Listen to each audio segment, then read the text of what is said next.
Ram Ram everybody. स्वागत है सभी का वेदांत एकेडमी इंदौर और अंकुरण इंस्टीट्यूट के डिजिटल प्लेटफॉर्म पर।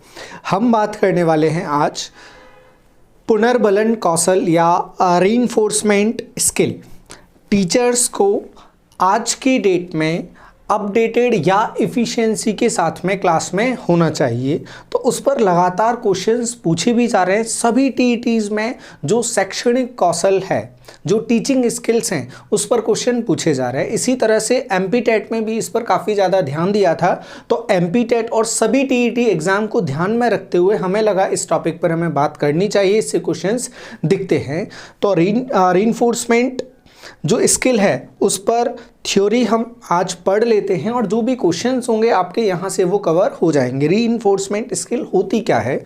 जब टीचर क्लास में होते हैं और एक्टिव मोड पर जब टीचर क्लास में होते हैं तो बच्चों को जब शामिल करने की बात आती है तो वो टीचर पर भी डिपेंड करता है कि वो कितने स्किलफुल तरीके से बच्चों को एक्टिवली पार्टिसिपेट करवा पाते हैं क्लास में।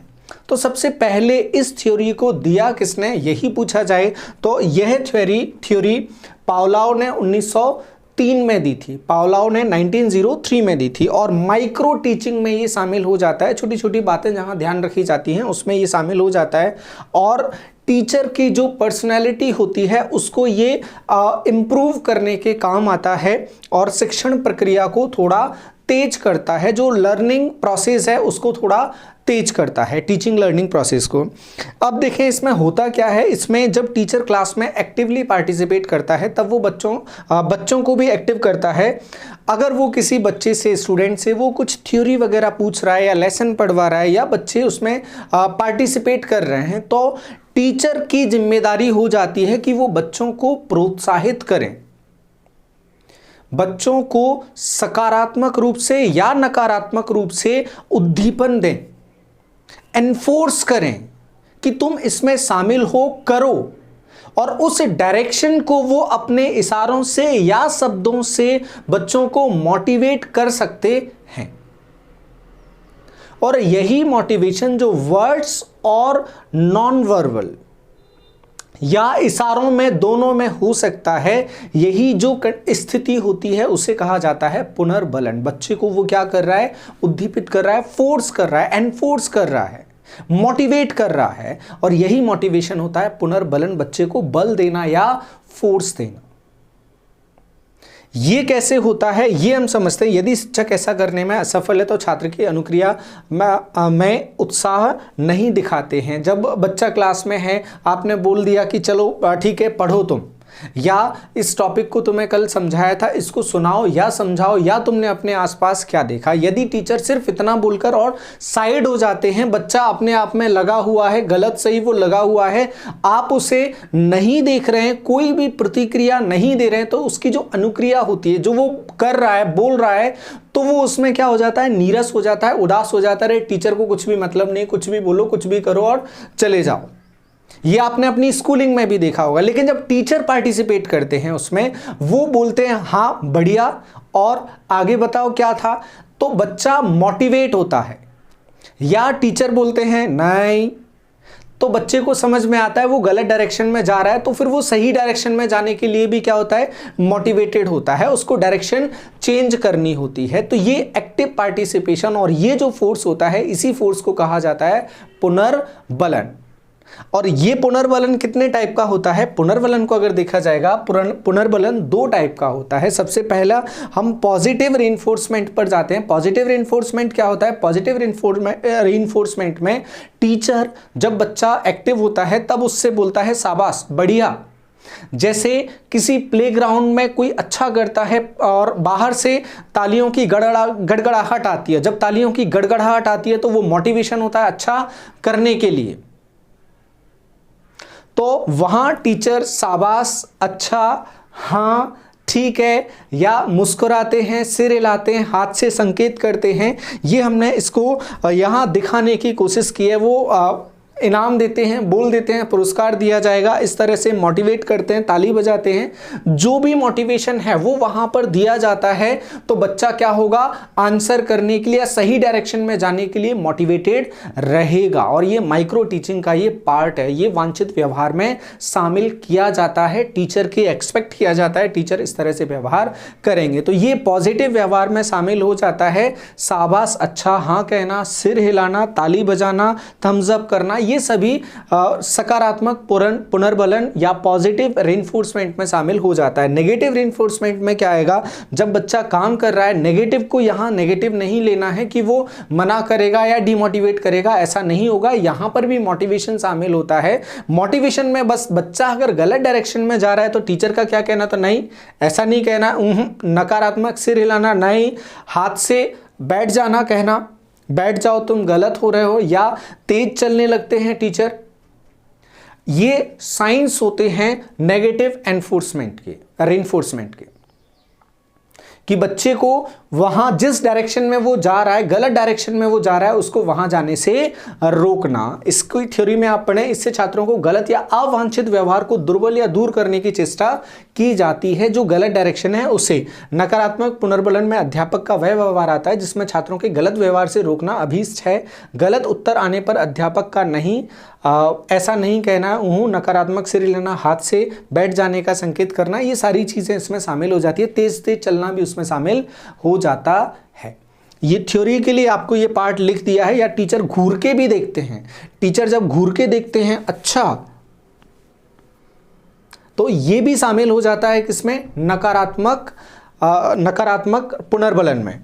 अब हम आगे चलें, पुनर्बलन को अगर देखें, इसके पार्ट देखें, इसके 4 पार्ट हो जाते हैं। पार्ट कैसे देखिए हमने, 2 बोलने वाले पार्ट हैं, 2 ना बोलने वाले पार्ट हैं। बोलने वाले पार्ट में भी पॉजिटिव नेगेटिव है, ना बोलने वाले पार्ट में भी पॉजिटिव और नेगेटिव है। इसी को शाब्दिक और अशाब्दिक में कन्वर्ट कर दिया है।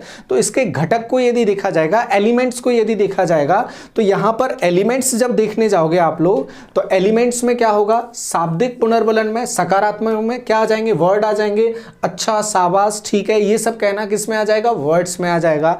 और यही चीज किस में की जा सकती है, बिना शब्द के साथ में की जा सकती है।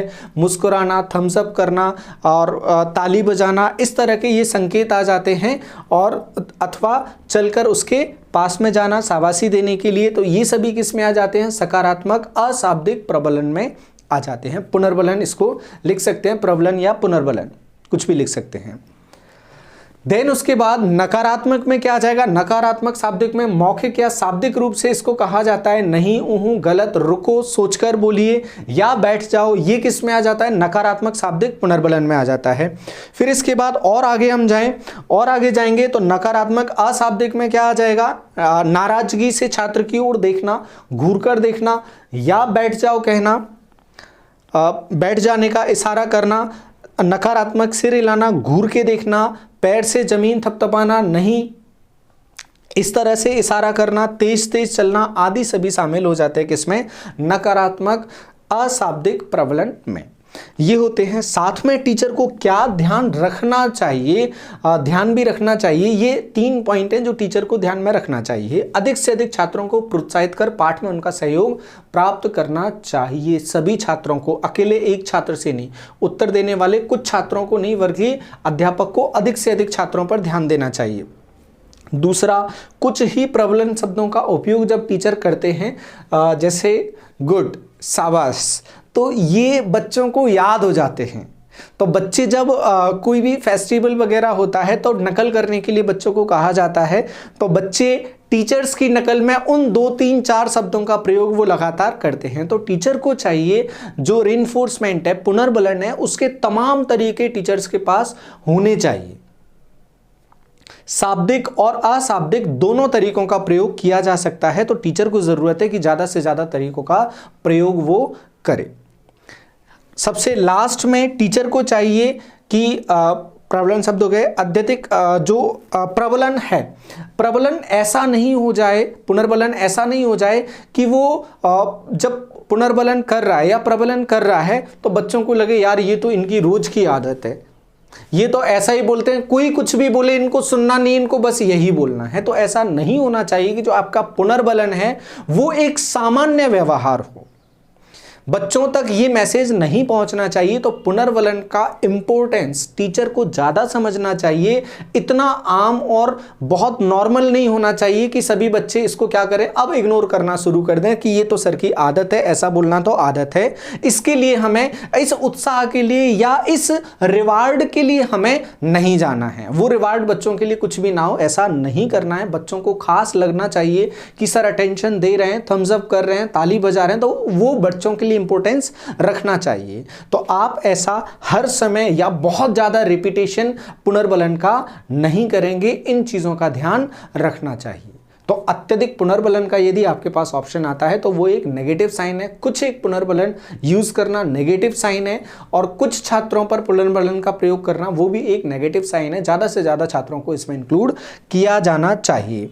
और ये था सभी जानकारी आपको पुनर्बलन को लेकर। उम्मीद है जो पुनर्बलन का सेक्शन आपके एग्जाम के लिए ज़रूरी है वो हमने कवर कर लिया है और आपसे कोई भी क्वेश्चन पूछा जाएगा आप उसे आसानी से सॉल्व कर पाएंगे। तो इसी तरह के अच्छे सेशंस के लिए जुड़े रहें वेदांत एकेडमी इंदौर से। फिलहाल के लिए राम राम सभी को। बहुत बहुत धन्यवाद जुड़ने के लिए और सुनने के लिए, अपना कीमती वक्त देने के लिए। धन्यवाद। राम राम सभी को।